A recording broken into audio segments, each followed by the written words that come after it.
ശബരിമലയെ പോലെ ഒരു ക്ഷേത്രം, ആ ക്ഷേത്രത്തിൽ നിന്ന് ഒരുപാട് ഭക്തർ ഒഴുകിയെത്തുന്ന ഒരു ക്ഷേത്രം, ആ ക്ഷേത്രത്തിൽ ഉണ്ണികൃഷ്ണൻ പോറ്റി എന്ന് പറയുന്ന ഒരാൾ ആ ക്ഷേത്രത്തെ നിയന്ത്രിക്കുന്നു, അവിടെ നടക്കുന്ന കാര്യങ്ങൾ നിയന്ത്രിക്കുന്നു.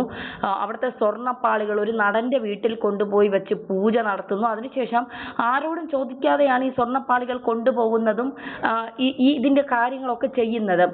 യഥാർത്ഥത്തിൽ ഈ ദേവസ്വം ബോർഡോ സർക്കാരോ അറിയാതെ ഉണ്ണികൃഷ്ണൻ പോറ്റി എന്ന് പറയുന്ന ഒരാൾ ഇത് ചെയ്യുമെന്ന് PC ജോർജ് വിശ്വസിക്കുന്നുണ്ടോ? ഞാനെന്നുള്ള ലോകത്താരും വിശ്വസിക്കുക. കാരണം ഉണ്ണികൃഷ്ണൻ പോറ്റി എന്ന് പറയുന്ന ATM ദേവസ്വം ബോർഡിന്റെയും മന്ത്രിമാരുടെയും ആളാണ്. ഏത് മന്ത്രിയാന്ന് പറഞ്ഞുകൊണ്ടാണ് മതി. ഇവിടുത്തെ പ്രശ്നം എന്താ? ഇതൊന്നും അല്ല യഥാർത്ഥ വസ്തുത. നമ്മുടെ സമൂഹത്തിലെ ഹൈന്ദവ ക്ഷേത്രങ്ങൾ ഇന്ന് അന്യാധീനപ്പെട്ടിരിക്കുകയാണ്, ഗവൺമെന്റ് കയ്യിലിരിക്കുക. നമ്മളെ ഉദാഹരണം ചൂണ്ടിക്കാണിച്ച് ഞാൻ അരുവിത്ര പള്ളി ഉണ്ട്. ഞാൻ പള്ളിയുടെ ഭരണം നടത്തി വിചാരിച്ച അവിടുത്തെ വൈദികരും അവിടുത്തെ പ്രതികളും ചേർന്നുണ്ട്, ക്രിസ്ത്യാനികൾ. വേറെ ആർക്കും വിലയില്ല. വേറെ മുസ്ലിം പള്ളിയുണ്ട്, ആ മുസ്ലിം പള്ളിയോടെ ഭരണസമിതിയുണ്ട്, അവര് പള്ളിയുടെ കാര്യങ്ങൾ നോക്കുന്നത്. ഇവിടെ ഇങ്ങനെ ഹൈന്ദവ ക്ഷേത്രങ്ങൾ മുഴുവൻ ഇന്ന് അന്യാധീനപ്പെടും. കാരണം എന്താ? അതെല്ലാം ഗവൺമെന്റിന്റെ ദേവസ്വം ബോർഡിന്റെ വകയാക്കി വെച്ചിരിക്കുക. കാലാകാലങ്ങൾ മാറി മാറി വരുന്ന സർക്കാർ സ്വാധീനം ചെയ്യുന്ന ദേവസ്വം ബോർഡും അവരുടെ ഭരണ സംവിധാനവും ആര് കക്കുന്നു, എന്തേരെ കക്കുന്നു, വില കണക്കുണ്ടോ? ശബരിമലയിൽ കട്ടുകൊണ്ട് പോയതിന് കണക്ക് നോക്കി എത്ര കോടി, എത്ര നൂറുകണക്കിന് കോടി രൂപ കട്ടുകൊണ്ട് പോയിട്ടുണ്ട്. ആര് പിടിക്കുന്നു, ആര് ചോദിക്കുന്നു, ആര് പറയുന്നു? ഇത് ഏക മാർഗം നമ്മുടെ ക്ഷേത്രങ്ങളും, ഞാൻ നിയമസഭ പറഞ്ഞു, അതായത് വിളിച്ചു നോക്കുന്നില്ല തന്നെ, ഞാൻ നിയമസഭയിൽ തന്നെ ഇത് പറഞ്ഞതാണ്. അതായത് ക്ഷേത്രങ്ങൾക്ക് ക്ഷേത്ര ഭരണസമിതി ഉണ്ടാകണം. അത് അവിടുത്തെ വിശ്വാസികളുടെ ഭരണസമിതി വേണം, അത് അയൽവാസികളുടെ അല്ല. ക്ഷേത്ര വിശ്വാസികളുടെ കമ്മിറ്റി കൂടി അവിടെ നിന്നാണ് ഒരു കമ്മിറ്റി എടുത്ത് അവർ ഭരിക്കാൻ. ഞാൻ നിയമസഭ പറഞ്ഞപ്പോൾ എന്നോട് പറഞ്ഞ കാര്യം എന്താണെന്നില്ല, കേരളത്തിലെ 2000 ക്ഷേത്രങ്ങളിലും ഭരണം നടത്താനായി നിത്യനിദാന ചെലവ് പറഞ്ഞില്ല. ശബരിമലയെന്നും ഗുരുവായൂരും നോക്കണം, പണം കിട്ടിയില്ല, കാര്യം നടക്കും, അതുകൊണ്ടാണെന്നാണ് എന്നോട് പറഞ്ഞത്. ശരി, ഞാൻ അന്ന് മുന്നേ അതിന് മറുപടി എനിക്ക് പറയാൻ കഴിഞ്ഞില്ല. പക്ഷെ ഞാൻ ചോദിക്കുന്നത്, അങ്ങനെ ആയിക്കോട്ടെ.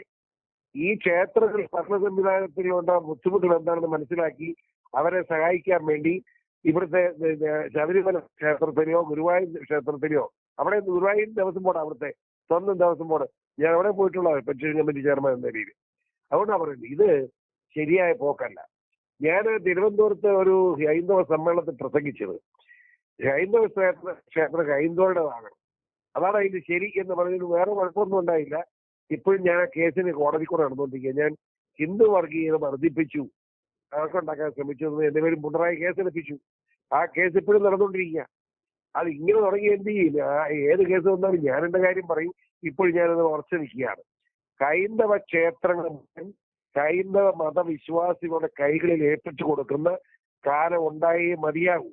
അതിന് കേരളത്തിലെ ഹൈന്ദവ സഹോദരന്മാർ എന്തുകൊണ്ട് യോജിച്ച് ഒരുമിച്ച് നിൽക്കുന്നില്ല എന്നാണ് എന്നെ വിഷമിക്കുന്ന സംഭവം. ഇപ്പൊ NSS SNDP ഉണ്ട്. SNDPയുടെ കാര്യം SNDP നോക്കിക്കോട്ടെ, NSS കാര്യം NSS നോക്കിക്കോട്ടെ. പക്ഷെ ഈ ക്ഷേത്രം എന്ന് പറയുന്നതിനകത്ത് NSS SNDPയോ SC ST ഒന്നും നോക്കണ്ട. അവിടെ വരുന്ന വിശ്വാസികളിൽ ആരൊക്കെ വിശ്വാസികളാണ് അവിടെ വരുന്നതെന്ന് അവർക്കറിയാമല്ലോ. ആ വിശ്വാസികളുടെ ഒരു കമ്മിറ്റി കൂടിക്കൊണ്ട് ആ വിശ്വാസികളുടെ ഭരണം എത്തിക്കണം. അതിന്റെ ഭരണ സംവിധാനം മുഴുവൻ അവരാക്കണം. അങ്ങനെ വരുന്ന ഭരണ സംവിധാനത്തിൽ സ്വാഭാവികമായി പണം കൂടുതലുള്ളവർ കുറവുള്ള ക്ഷേത്രത്തോട് കൊടുക്കട്ടെ, എന്നെ വേണം. അങ്ങനെ ഒരു സംവിധാനം ഏർപ്പെടുത്തുന്നതിനെ പറ്റി സർക്കാർ വളരെ സീരിയസ് ആയിട്ട് ആലോചിക്കണം എന്ന് തന്നെയാണ് എന്റെ അഭിപ്രായം. അല്ലെങ്കിൽ ഈ കൊള്ള നടന്നുകൊണ്ടേയിരിക്കും. ഒരു കാര്യം കൂടി, ഇത്തരത്തിൽ ഇപ്പോഴത്തെ ദേവസ്വം ബോർഡ് പ്രസിഡന്റ് എന്ന് പറയുന്നത് നേരത്തെ കോൺഗ്രസിൽ നിന്ന് പിന്നീട് CPM-ലേക്ക് വന്ന് ഇപ്പൊ പ്രസിഡന്റ് ആയ ആളാണ്. അദ്ദേഹം ഊന്നി പറയുന്നത് സുധാകരന്റെ കാലത്ത്, സുധാകരൻ ദേവസ്വം ബോർഡ് മന്ത്രിയായിരുന്ന സമയത്ത് മുതലുള്ള കാര്യങ്ങൾ അന്വേഷിക്കണം എന്നുള്ളതാണ് പറയുന്നത്. അപ്പൊ സുധാകരൻ പറയുന്നത് ദൈവത്തിന്റെ പണം മോഷ്ടിക്കുന്നത് മനസാക്ഷി കുത്തേൽക്കുന്ന കാര്യമല്ലേ എന്ന് തിരിച്ചടിക്കുന്നുണ്ട്. അപ്പൊ ഇവിടെ പല ദേവസ്വം ബോർഡ് മെമ്പർ, പത്മകുമാർ അടക്കമുള്ള ദേവസ്വം ബോർഡ് മെമ്പർമാർ ഇരിക്കുന്ന കാലഘട്ടത്തിലൊക്കെ എത്ര കോടികളാണ് ശബരിമലയിൽ നിന്ന് പോയത് എന്നതിനെ കുറിച്ചൊക്കെ ഉള്ള ഒരു അന്വേഷണം വേണ്ടേ? തീർച്ചയായിട്ടും ധന്യ പറഞ്ഞാൽ തീർച്ചയായിട്ടും അന്വേഷണം വേണം. ഞാൻ ഒരു കാര്യം പറയാം, ആകെ മോഷ്ടിക്കാതെ ഞാൻ ഒരു PWD മന്ത്രിയാണ് സുധാകരൻ. അങ്ങനെ ആരുടെ 5 പൈസ മോഷ്ടിക്കാന, അങ്ങനെ പണവും വേണ്ട, അങ്ങനെ ഒന്നുമില്ലാതെ ജീവിക്കാൻ തയ്യാറുള്ളവര്.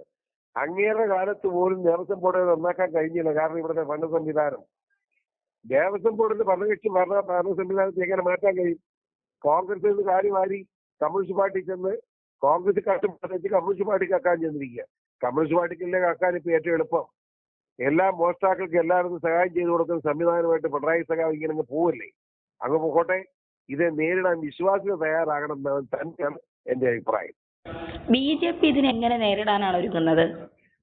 BJP എങ്ങനെയെന്നുള്ള BJPയുടെ സ്റ്റേറ്റ് കമ്മിറ്റി കഴിയാതെ ഞാനൊരു അഭിപ്രായം പറഞ്ഞത് ശരിയല്ല. നിങ്ങൾ ഇമ്മീഡിയറ്റ് ആയിട്ട് നമ്മുടെ രാജീവ് ചന്ദ്രശേഖർ സംസ്ഥാന പ്രസിഡന്റ് എന്ന് വിളിക്കൂ. അദ്ദേഹത്തെ പറയട്ടെ എന്താണ് അദ്ദേഹത്തിന്റെ അഭിപ്രായം എന്ന് അറിയാമല്ലോ. ഓക്കെ, ഒരു കാര്യം കൂടി. ഈ ശബരിമലയുമായി ബന്ധപ്പെട്ട ഒരു നടന്റെ വീട്ടിൽ ഈ വിഗ്രഹപ്പാളികൾ കൊണ്ടുപോയി എന്ന് പറയുന്നു.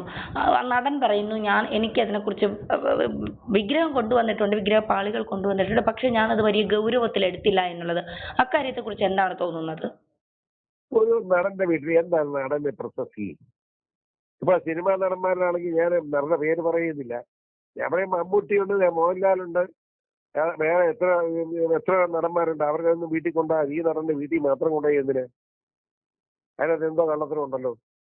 ആ നടനെ വിറ്റതാണോ എനിക്ക് സംശയമുണ്ട്. ആ നടനെങ്ങനെ മോട്ടിക്കുമെന്ന് എനിക്കറിയില്ല. നടന്റെ സ്വഭാവത്തെ പറ്റിയൊക്കെ നടി നടന്മാരെല്ലാം കൂടെ പറഞ്ഞോട്ടെ.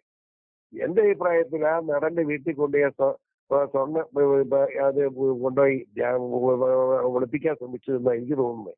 അത് എന്താണെന്ന് പരിശോധിക്കേണ്ട കാര്യം അതും. അത് നടൻ തന്നെ സത്യം തുറന്നു പറയും. നടൻ പറയുന്നത് അങ്ങനെ ഇതിനകത്ത് നിലവിട്ടില്ല, വന്നു വെച്ച് ഏതാണ്ട് കൊണ്ടുവന്ന് വെച്ച് പൂജിച്ച് പോയെന്ന് പേര് പറയുന്നത്.